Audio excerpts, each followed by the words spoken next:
그리고 설교에 어떤 신학적 내용이 들어가야 되는지, 요즘 사실은 사상적으로 여러 가지 그 복합적인 문제들이 있어서 포스트 모던 문제라든가 여러 가지 그 설교에 대해서 새로운 신학적인 노하우를 제시하는데 그걸 어떻게 이해해야 되는지 그런 문제를 제가 중점적으로 고민해 왔습니다. 그래서 오늘 여러분들이 아마 내러티브라는 말을 들어보셨을 거예요. 내러티브 설교, 그런 문제를 어떻게 이해할 것인지 그 근본적인 접근 방식을 조금 말씀드려서 그러면서 이제 나중에는 지금 드린 자료를 예를 들면서 말씀드리도록 하겠습니다.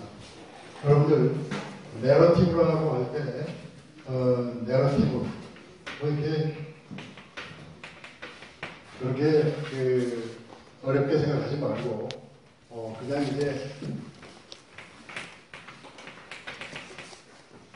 그냥 이야기라고 합시다. 이야기라고 생각해서 물론 이제 뭐 철학이나 여러 분야에서 내러티브라고 할 때 나름대로 그 의미를 이렇게 설정하는데 우리는 그냥 내러티브라고 이야기라고 합시다. 그래서 성경에 나오는 많은 이야기가 있는데 이야기들 중에 사건과 줄거리를 담은 이야기가 있습니다. 사건과 줄거리가 들어있는 이야기가 있어요. 그러니까 이거를 그냥 사건 내러티브 이렇게 줄거리를 담은 내러티브라고 합시다. 그럼 줄거리 얘기할 때는 뭐 어느 집 아들이 두 번째 아들이 아버지한테 유산 달라고 그래가지고 멀리 갔다가 돌아왔다 이런 쭉 줄거리 얘기하는 게 이제 사건 내러티브고 그런데 이 사건을 해석하는 이야기가 있습니다. 해석 이야기. 해석의 내러티브죠. 해석의 내러티브는 뭐냐면 뭐 주의 이름을 부르며 돌아오는 자는 구원을 얻으리니라든가 예를 들면 그런 식으로 해서 그걸 해석하는 이야기는 해석의 내러티브라고 할 수가 있습니다. 그래서 그 사건 내러티브, 해석 내러티브 일단 이제 두 가지를 생각을 해봅시다. 그래서 그 사건의 이야기, 해석의 이야기 또는 사건 내러티브, 해석 내러티브 두 가지를 생각해 보면은 우선 이런 걸 한번 예를 들어서 생각을 해보죠. 여러분들 창세기 성경들 있으시죠? 성경 보면 창세기 19장에 롯의 아내가 소금 기둥이 되는 이야기가 나옵니다. 창세기 19장 23절과 26절 보시면 여러분들 이렇게 아는 말씀이지만 제가 그냥 읽어볼게요. 롯이 송아리에 들어갈 때 해가 들었더라. 여호와께서 하늘곧 여호와께로부터 유황과 불을 소돔과 고모라에 비같이 내리사 그 성들과 원들과 성에 거주한 모든 백성과 땅에 난 것을 다 전멸하셨더라. 롯의 아내는 뒤를 돌아보았으므로 소금 기둥이 되었더라. 만일에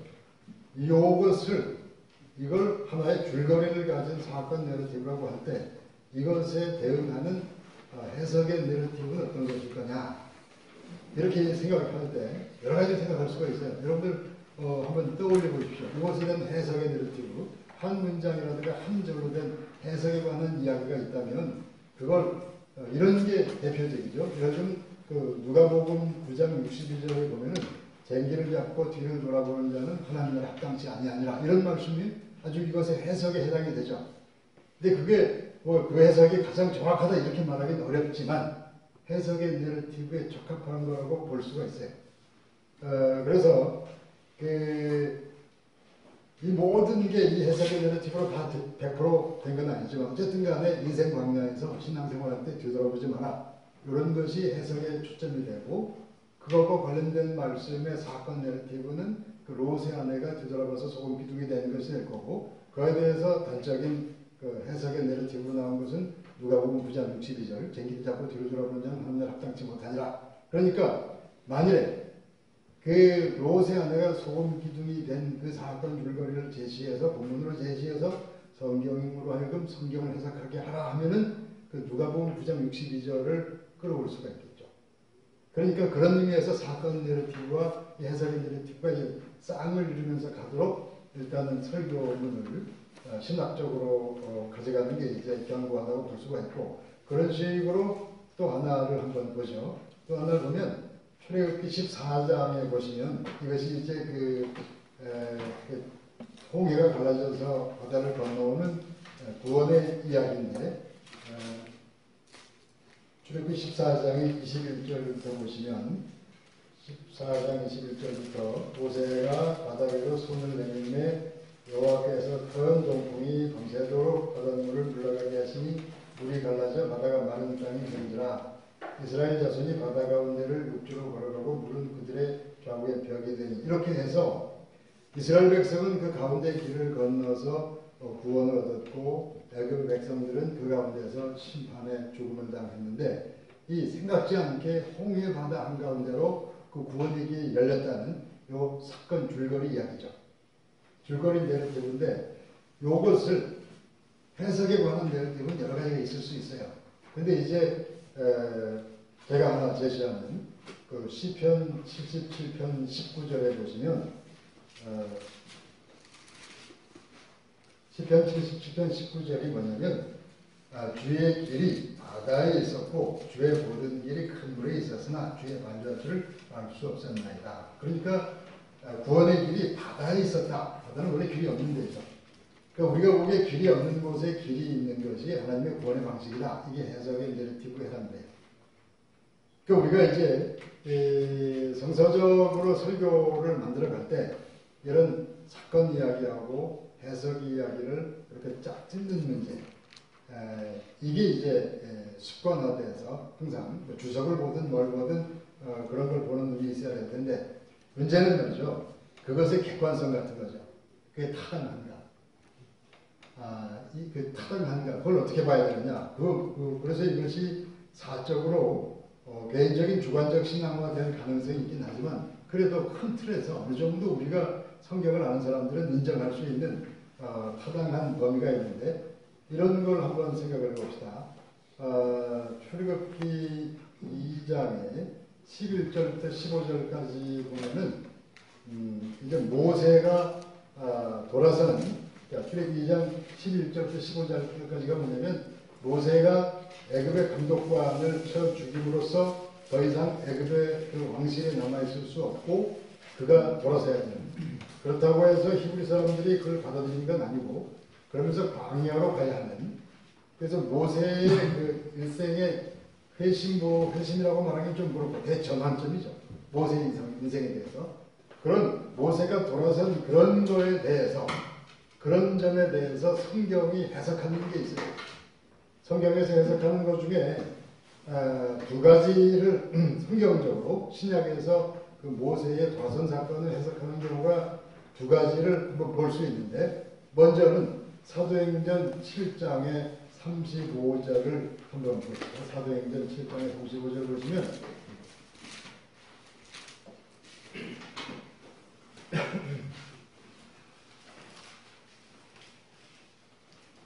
(7장 35절에) 보시면 그들의 말이, 히브리인들의 말이죠. 그 모세가 애굽의 감독관을 쳐 죽인 다음에 히브리 사람들이 어떻게 했냐면, 그들의 말이 누가 너를 관리와 재판장으로 세웠느냐, 그러니까 누가 너를 우리의 재판장이 되달라고 했느냐 하고 거절하던 그 모세를, 그래서 모세는 광야로 쫓겨갔죠. 하나님은 가시나무 떨기 가운데서 보이던 천사의 손으로 관리와 증명하는 자로서 보내셨습니다. 그러니까 전에 모세가 애굽의 감독관을 치고 재판할 때는 재판관처럼 왔는데, 그때는 백성들이 노했다는 거죠. 근데 나이가 수십 년 광야에서 목동으로 이러다가 가시지 않는 불꽃 가운데서 부르심을 받을 때는 속량하는 자가 됐다. 그러니까 전에는 그 재판장 자리에 앉아서 법을 집행하고 그래서 감독관을 쳐 죽이는 자가 됐는데, 그런데 돌아올 때는 속량하는 자, 그러니까 죄인을 대신해서 짐을 주고 벌금 내는 그런 위치에 서게 됐다. 그러니까 요 말씀도 조금 전에 모세가 돌아서는 그에 대한 큰 해석의 내러티브가 된다고 볼 수가 있고, 또 한 가지는 아주 선명하게 나오는 경우가 있어요. 모세의 그 상황에 대해서 히브리서 11장을 보시기 바랍니다.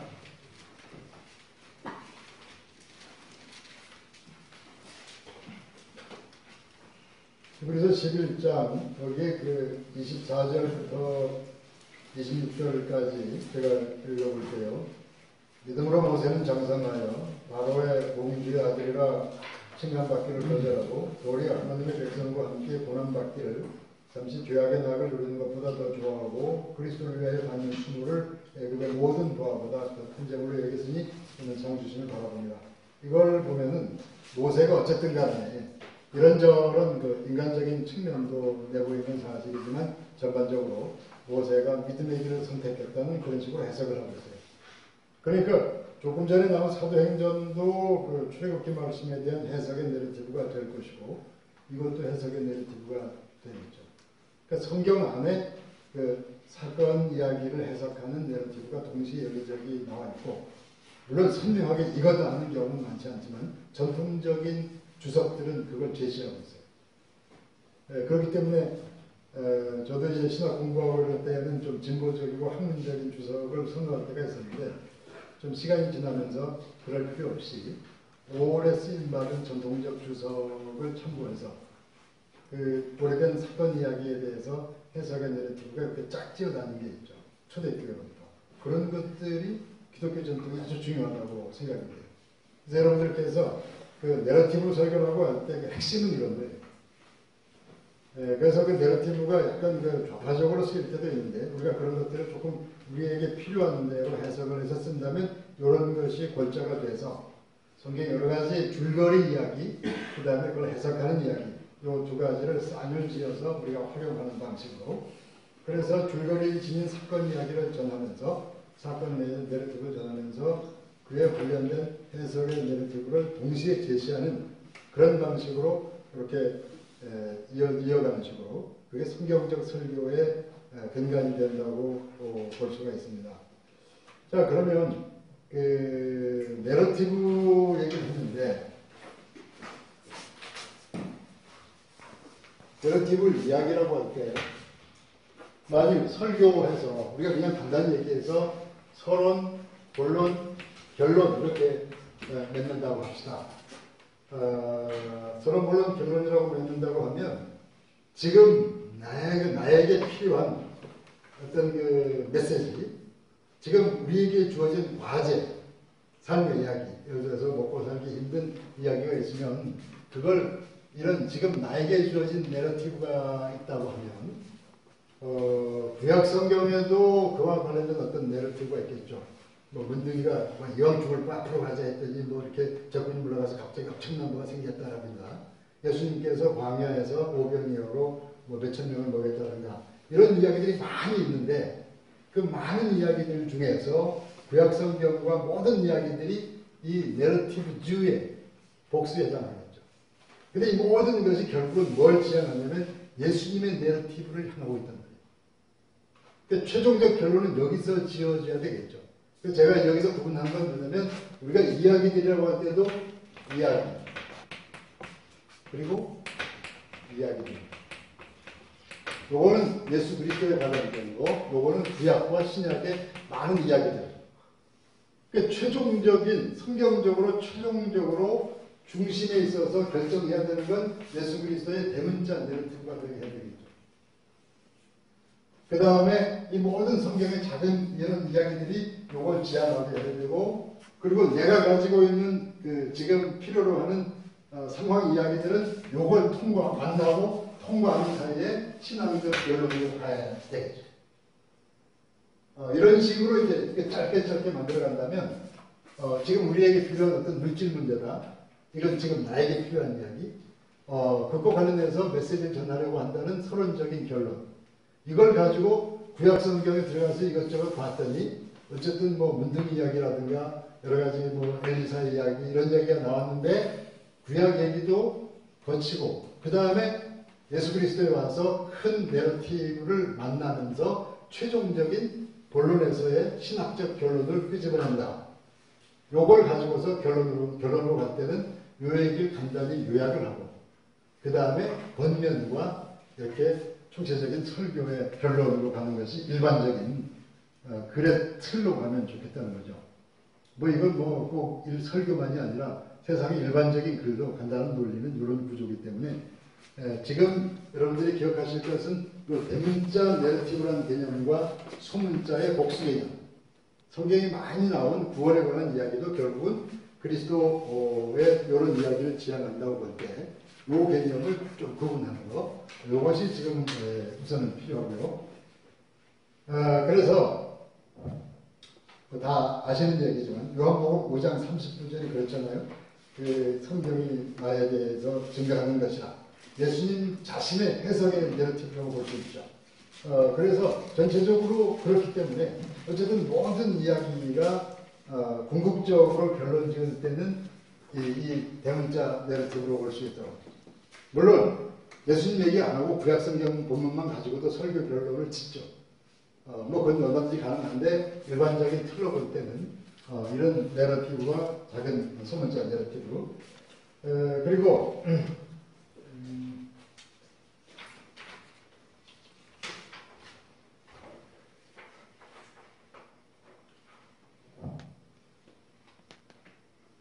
요거 하나만 또 보고 한번 가죠. 시편 107편을 한번 걷어보시기 바랍니다. 이걸 좀 천천히 보고 설명을 할게요. 시편 107편에 23절부터 보시면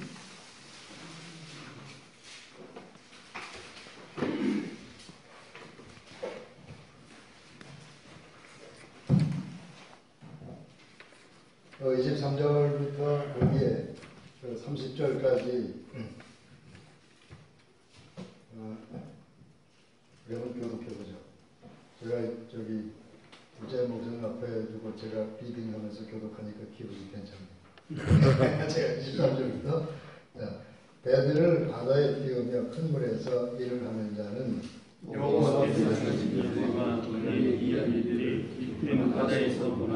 여호와께서 명령하신 주 광풍이 일어나 바다 물결을 일으키는도다. 그들이 하늘로 솟구쳤다가 기둥으로 내려가다니 그 위협 때문에 그들의 영혼이 녹는도다.